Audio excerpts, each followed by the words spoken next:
Cet adversaire, c'est le monde de la finance. Colonna n'était pas armé, il n'a pas opposé de résistance. C'est bien elle qui a écrit Omar m'a tué. Voici les Rolling Stones. Demain, samedi soir, c'est la nuit blanche à Paris et dans toute l'Île-de-France. De nombreux musées, salles de concert, lieux publics sont ouverts gratuitement et toute la nuit. Bonjour Laure d'Autriche. Bonjour Dimitri, bonjour à tous. Alors la première nuit blanche à Paris, ça remonte à 2002, mais l'événement est alors perturbé par un incident. Oui, le maire de Paris, Bertrand Delanoë, est poignardé dans les salons de l'hôtel de ville dans le centre de la capitale. On est en pleine nuit, il est 2h30 du matin, alors que la mairie est bondée de visiteurs. Un inconnu se jette sur le maire de Paris. Ce témoin raconte. J'ai vu M. Delanoë s'écrouler. Ils ont fait appel à un docteur. Il y avait un orchestre au fond de la salle. Il y avait une chanteuse.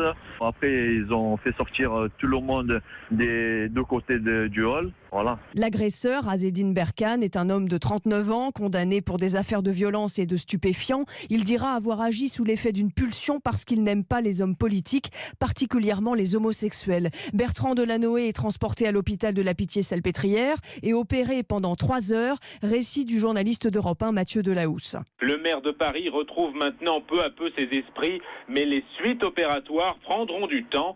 C'est de son lit d'hôpital que Bertrand Delanoë suivra les développements de l'enquête autour de son agresseur. Et cette nuit-là, la nuit de l'agression, Bertrand Delanoë demande que la fête continue à l'hôtel de ville, que la mairie reste ouverte au public. Alors cette histoire, Laure, relance le débat sur la sécurité des personnalités politiques. Oui, Bertrand Delanoë avait refusé d'avoir une protection rapprochée. Daniel Vaillant, ancien ministre de l'Intérieur et proche du maire de Paris, s'exprime alors sur Europe 1. Quand j'étais ministre de l'Intérieur, je lui avais proposé, mais il m'a dit ça va mettre une barrière entre les gens et moi, et tu sais bien comment je suis.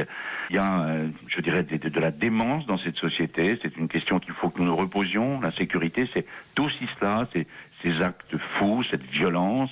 1 an et demi plus tard, la justice va rendre un non-lieu, déclarant que l'état mental de l'agresseur de Bertrand Delanoë le rend irresponsable pénalement et l'homme est interné en hôpital psychiatrique. Merci beaucoup Laure d'Autriche. Allez, à suivre sur Europe 1, la pensée woke. Tiens, d'où vient-elle justement aux États-Unis? Soyez là dans un petit quart d'heure. Alexis Guilleux, le correspondant européen aux États-Unis, va tout nous raconter. J'ai plein de petites anecdotes pour vous. Tiens, il y a un auditeur sur les réseaux sociaux qui nous dit: bon courage à celui qui voudra décoloniser la musique. Une note blanche, ça vaut 2 notes noires. Ben oui, il a raison, il faut compter. 7h26, à tout de suite.